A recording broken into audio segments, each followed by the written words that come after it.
پرندوں کی طرح اڑنے کے لیے جہاز بنانے پڑے، انسان اپنے ہاتھوں کو ایسے ایسے کر کے پر کیوں نہیں نکال پایا؟ تو وہ نیچرلی نہیں نکل پائیں گے. آبویسلی یہ انسان کی ساختی ایسی نہیں تھی، انسان ایوالو نہیں ہوا اس طرح سے کہ وہ اڑ بھی پائے، اس کے پر بھی نکل آئیں. انگوٹھا نکل سکتا ہے لیکن پر نہیں نکل سکتے، پہلی بات. دوسری بات یہ کہ ایوولوشن جو ہے وہ نون ہسٹری جو ہے انسان کی، جو جتنی بھی وہ ہسٹری جس کو وہ جانتا ہے، جو آج علم میں ہے، جو ریکارڈڈ ہسٹری ہے، اس کے اندر انسان کی باڈی یا فزیکل ایوولوشن بالکل سٹاپ ہوا ہوا ہے. نظر ہی نہیں آتا کہ انسان فزیکلی ایوالو ہو رہا ہو، مستقل ایوالو ہو رہا ہو. جتنے بھی ایوولوشنری بایولوجسٹ ہیں وہ بھی اس کے اوپر بڑی عجیب عجیب باتیں کرتے ہیں. ایک صاحب کو میں نے سنا تو وہ یہ بڑے وہ فیمس ہیں، اور وہ یہ کہنے لگے کہ اصل میں اب فزیکل ایوولوشن اس طرح نہیں ہو رہا، اب مائنڈ میں ایوولوشن ہو رہا ہے. دیکھیں کیسی کیسی زبردست قسم کی اب انوینشنز ہو رہی ہیں، ڈسکوریز ہو رہی ہیں پچھلے 200-300 سال میں. دیکھیں انسان کہاں سے کہاں پہنچ گیا، انسان چاند پہ چلا گیا. تو دیکھیں مائنڈ کا ایوولوشن ہو رہا ہے. اگر ہم اس آرگیومنٹ کو لے لیں تو آج کے دور میں یہ آرگیومنٹ تو بڑا عجیب ہے، اس لیے کہ فزیکل ایوولوشن تو تمام انسانیت کا ایز اے ہول ہو رہا تھا. ایسا تو نہیں ہو رہا تھا کہ اگر انگوٹھا نکلا تھا تو وہ ایشیا والوں کا نکلا ہے اور افریقہ والوں کا نہ نکلا ہو. تو بالکل ایکول لیول پہ فزیکل ایوولوشن ہو رہا تھا ان کے بقول. تو اگر مائنڈ ایوولوشن ہے تو وہ بھی ایکول ہونا چاہیے. آج ہم دیکھتے ہیں کہ جو ایلون مسک کا مائنڈ ایوولوشن ہے اس کے مطابق میرا تو نہیں ہوا. میں تو اتنا ذہین نہیں ہوں جتنا مارک زکربرگ ہوگا. تو ہم میں سے بے شمار لوگ پیچھے ہیں، بے شمار لوگ آگے ہیں. تو مائنڈ کا ایوولوشن تو سملیرٹی نہیں رکھتا، وہ تو آئیڈینٹیکل نہیں ہے تمام لوگوں میں، جبکہ فزیکل ایوولوشن جو تھا وہ تو بالکل آئیڈینٹیکل تھا.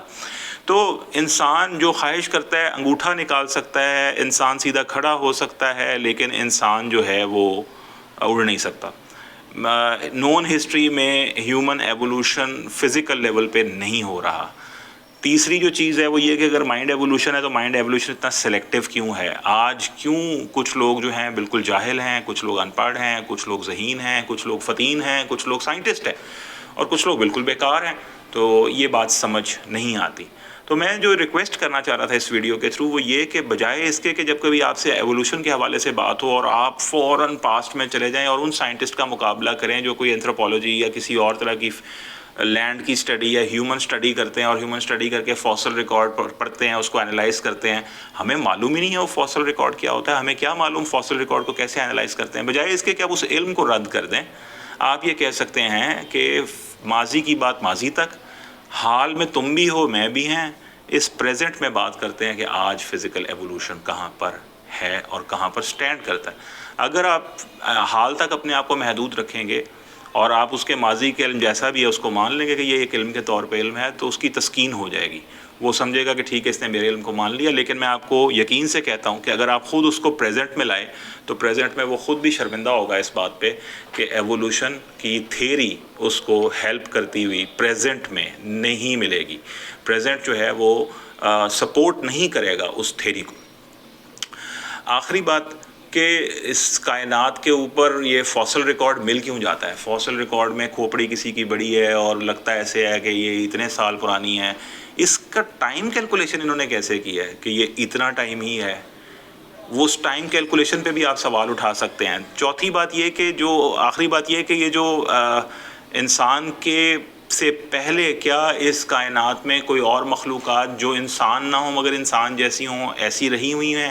بے ہو سکتا ہے رہی ہوں، بے ہو سکتا ہے نہ رہی ہوں، ہم اس کے بارے میں کوئی رائے نہیں دے سکتے.